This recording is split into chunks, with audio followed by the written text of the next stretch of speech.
convierte a un ser humano en asesino serial? ¿Factores biológicos, psicológicos o la sociedad que lo rodea? El delito y el delincuente han sido interpretados desde múltiples dimensiones, como enfermedad biológica, como desviación psicológica o incluso como un constructo que la sociedad detonó, y teorías recientes en neurolingüística y la neuroplasticidad son sumamente importantes para su estudio.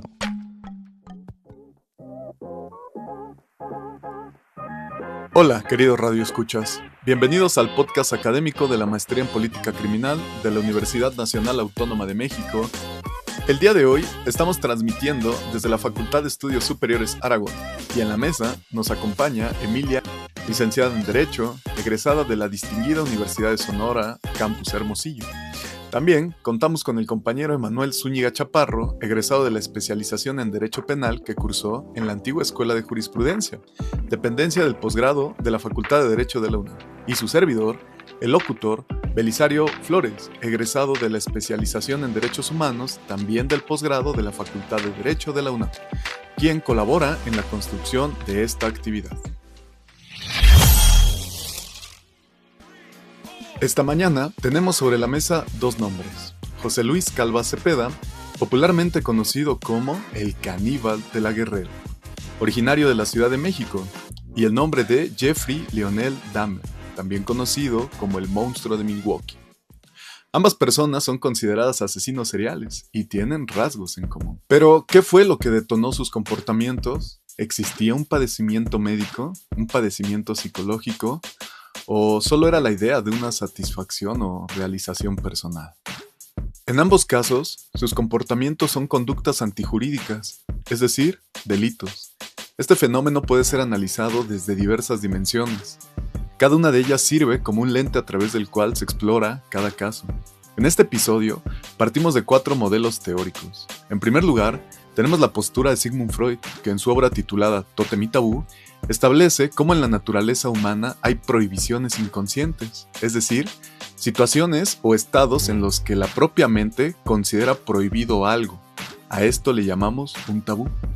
Pero también en la mente humana hay atracción, deseo oculto hacia lo prohibido, es decir, construye un tótem. Y este deseo y rechazo simultáneo se pueden observar en ambos personajes de análisis, Calva Cepeda y Jeffrey Dahmer. En ellos, el elemento común, o su tótem, y tabú, es la carne humana. El tabú o prohibición hacia su consumo, pero a la vez, atracción o deseo como tótem. Esta propuesta de Freud sugiere que el delincuente no es solo un individuo aislado, sino un síntoma de tensiones psicológicas internas. Otra visión es la teoría de Abraham Maslow, que se encuentra en su obra La teoría humana de la motivación de 1943. En esta, el autor propone 5 niveles de necesidades humanas que se pueden bien comprender a través de imaginar una pirámide, donde el escalón inferior es la parte fisiológica del humano. Después se encuentra el escalón de la seguridad, el de la afiliación, el del reconocimiento, y en el vértice de la pirámide está la autorrealización. Bajo esta idea, el delito se construye cuando la persona no logra satisfacer cada una de estas categorías. Por ejemplo, si faltare una necesidad fisiológica, como la alimentación o la vivienda, puede generar conductas delictivas como el robo. Desde esta idea, vemos al delincuente no solo como aquella persona que transgrede la norma jurídica, sino a una persona que satisface una necesidad. Y así, en el caso de los 2 asesinos seriales que analizamos, observamos que esta propuesta de Maslow se puede aplicar al caso. Un poco más adelante, hablaremos de las otras 2 categorías de análisis para la mente criminal, la neuroplasticidad y la neurolingüística. Pero por el momento, vamos con nuestros compañeros. Vamos a ceder el uso de la voz y vamos a escuchar sus propuestas. En primer lugar, escucharemos al compañero Emanuel Zúñiga, quien nos explicará brevemente algunos datos de Calva Cepeda. Hola estimado auditorio, bienvenidos a este episodio. Hablaremos de un sociópata que impactó a la sociedad mexicana con el asesinato y el canibalismo de su esposa, el caníbal de la Guerrero, conocido como José Luis Calva Cepeda. Su historia de feminicidio y su relación con su madre, el pasado oscuro con ella, revela verdades inquietantes en la vida diaria. Durante el periodo del 5 de octubre del 2007 y el periodo del 31 de octubre del 2007, la Policía Judicial inició una investigación por la desaparición de Alejandra Galeana Garavito. En aquel tiempo su esposa era considerada un asesino desorganizado, cometió 3 homicidios, 2 de los hijos menores de su pareja y el tercer homicidio fue su pareja actual. Con un patrón de misoginia, esto es el odio hacia las mujeres, existía en él una pulsación inconsciente de reprimir su homosexualidad y así acabar con su lado femenino. Existía en él una ambivalencia de los sentimientos descrita por Freud. El asesino, lejos de verse por su brutalidad, abre el debate de qué son las motivaciones y cómo las distintas escenas criminológicas pueden ayudar a descifrar las fallas institucionales y la grieta en la sociedad que permite a sujetos como estos que sus crímenes se lleven a cabo con cierta impunidad. A la hora de practicar actos de canibalismo, esta persona mencionada de nombre José Luis Calva Cepeda vulneraba la dignidad de la persona, porque quizás ustedes no lo saben, pero existen derechos post-mortem. ¿Esto qué es? El derecho a la memoria defunti es un residuo inextinguible de la dignidad humana, apreciado en 3 manifestaciones sustanciales. La primera, como prolongación de la personalidad extinguida por la muerte en las personas encargadas de tutelar. La segunda, precisamente como residuo inextinguible de la dignidad humana. Y la tercera, como lazo de unión entre vivos y muertos, que fragua la historia individual y colectiva de la nación. El debate debe ocuparse de la necesidad de proteger la personalidad y memoria del ser humano, a ver qué antecedió al fallecimiento, situación que llevó a dar forma a la concepción de derechos post-mortem. El ultraje de los restos humanos, el título 17 y su capítulo único dentro del libro 2 del Código Penal Federal para incluir a los delitos en materia de respeto a los restos humanos y cadáveres, así como adicionar el artículo 281 bis, el Estado debe establecer mecanismos que garanticen el cumplimiento de la voluntad de la persona fallecida, así como el tratamiento digno de su cadáver. En relación con la legislación sanitaria y alimentaria, la Ley Federal de Sanidad Animal 2007, última reforma 2024, regula la producción, procesamiento y comercialización de alimentos de origen animal. Solo contempla especies animales destinadas al consumo humano, esto es, bovinos, porcinos, aves, etc. No incluye el ser humano como especie autorizada, lo que implica que cualquier intento de comercializar o consumir carne humana carece de base legal y sería ilegal. También tenemos en la mesa a la maestrante del programa de política criminal en la FES Aragón, a Emilia Rachel, quien nos hablará sobre otro asesino serial que llevaba a cabo los mismos actos. Hola Emilia, ¿qué nos compartirás el día de hoy? Pero nos encantaría que dé inicio respondiendo una pregunta. ¿Qué fue lo que detonó la conducta de Dahmer? Imagina un niño de 4 años, solo. Su madre, Joyce, encerrada en su propia locura. Pastillas, depresión, gritos de la noche. Su padre, Lionel, era ausente, frío, más interesado en sus experimentos químicos que en su hijo. Desde pequeño, Jeffrey coleccionaba animales muertos. Los diseccionaba, los guardaba. Su padre le enseñó a blanquear huesos con lejía. Y ese fue el único momento en que padre e hijo se miraron a los ojos. A los 16 años ya soñaba despierto con matar, con poseer cuerpos, que bebía hasta perder la conciencia. Bebía para callar el vacío, un vacío que solo podía llenar con muerte. Con esto me surge una incógnita. ¿Nació monstruo o lo creamos entre todos? Dahmer no cayó del cielo, salió de un hogar que ya estaba podrido.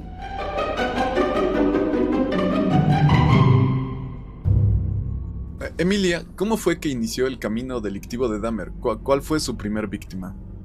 Su primera víctima, Steven Hicks, un chico de 18 años que solo quería volver a casa. Dahmer lo golpeó, lo estranguló y después lo desmembró en el sótano. Disolvió el cuerpo en ácido y eso lo hizo sentir en paz. Durante 13 años repitió el ritual. Atraía a jóvenes marginados, la mayoría negros, latinos o asiáticos, con promesas baratas. Dinero, fotos, una cerveza. Los drogaba, los estrangulaba mientras aún respiraban. Y entonces venía lo peor. Perforaba cráneos y vertía ácido. Guardaba cráneos en la nevera, corazones en el congelador, genitales en frascos. Tenía un altar hecho de huesos y velas. Nadie se dio cuenta, ni siquiera la policía que lo tuvo enfrente. En 1991 devolvió a un niño de 14 años, Conerak, desnudo y sangrando, directamente a los brazos de Dahmer. Es una pelea de pareja gay, dijeron, y se fueron. Esa decisión costó 5 vidas más. El día 22 de julio de 1991, Tracy Edwards logra escapar, esposado y aterrado. La policía entra al apartamento 213 del Oxford Apartments. Lo que encuentran es una carnicería digna de pesadilla. Una cabeza en la nevera, torsos flotando en ácido, cientos de fotos Polaroid de cuerpos en descomposición. El olor era insoportable. Dahmer no huyó, se entregó y confesó todo, con una calma que helaba la sangre. En 1992, el jurado lo declaró cuerdo.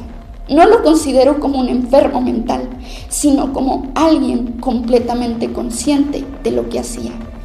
Recibió 15 cadenas perpetuas, siendo un total de 941 años. Oye, Emilia, ¿y sabes algo sobre su estancia en prisión? ¿Nos puedes comentar algo al respecto? En la cárcel, Dahmer se convirtió al cristianismo, o eso decía. Leía la Biblia y bromeaba con los guardias, hasta que el 28 de noviembre de 1994, Christopher Scarber, otro recluso, lo golpeó hasta la muerte, con una barra de pesas. Dios me lo ordenó, dijo Scarber. Dahmer murió a los 34 años, tal como vivió, en pedazos. Dahmer no era un extraño con máscara, era el vecino, el chico tímido, el que saludaba en el pasillo. Jeffrey no murió en 1994, sigue vivo, cada vez que ignoramos el dolor del de al lado, cada vez que miramos hacia otro lado. Cuidado con quien vive al lado y con lo que esconde adentro.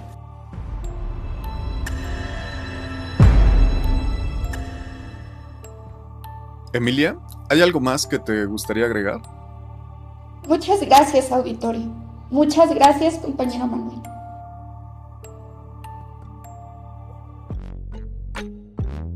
A través de estas aportaciones, podemos constatar cómo en ambos eventos, aunque no guardan relación entre ellos, están conectados.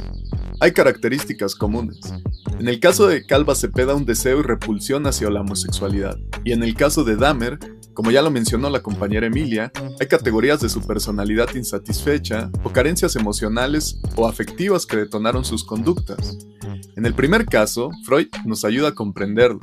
Y en el segundo, Maslow es factor determinado para analizar con otra visión a Dahmer.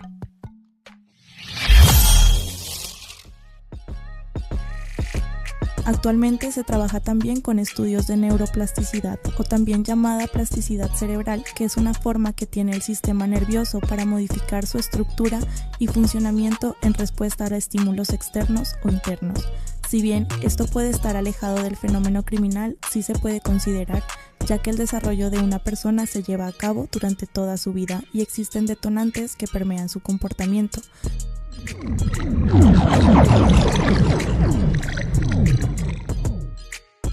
También la neurolingüística, que es el área del conocimiento que estudia cómo el cerebro procesa, produce y comprende el lenguaje, nos puede ayudar a entender la estructura mental de una persona.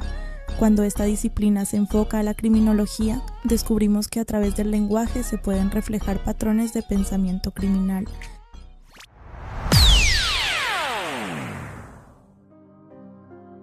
Bueno, Vamos llegando al cierre de este podcast, pero Emanuel, ¿quieres comentar algo más? Adelante, te escuchamos.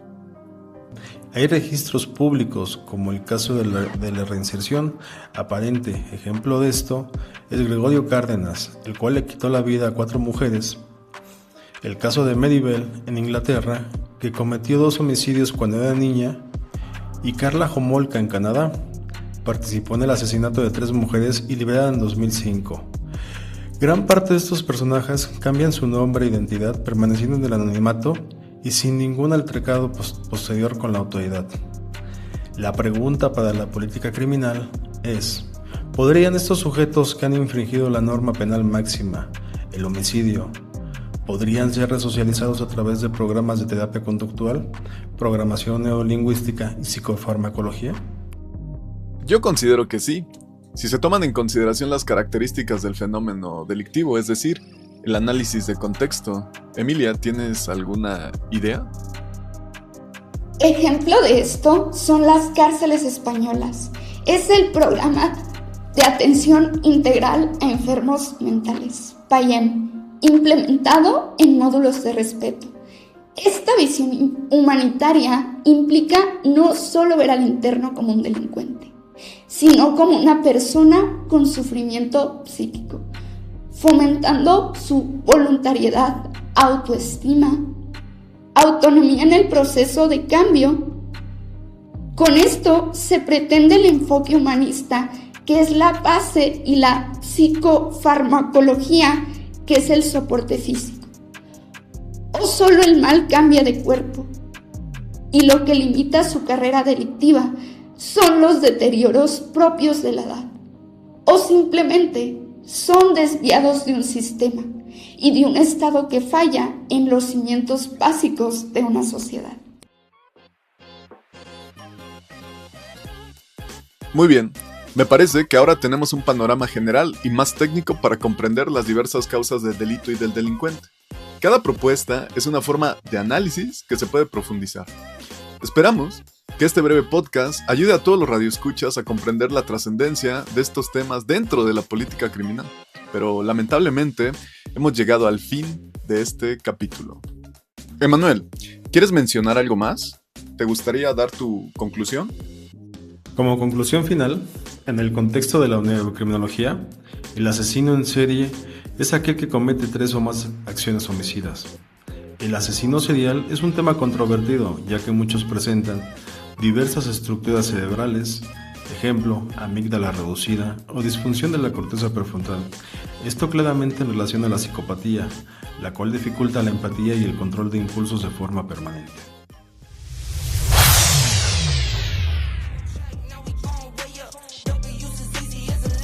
Agradecemos a los docentes por sus aportaciones en la construcción de este trabajo académico y esperamos que nos podamos encontrar nuevamente con nuestros radioescuchas en otra entrega de este podcast. Muchas gracias por su atención. Hasta pronto.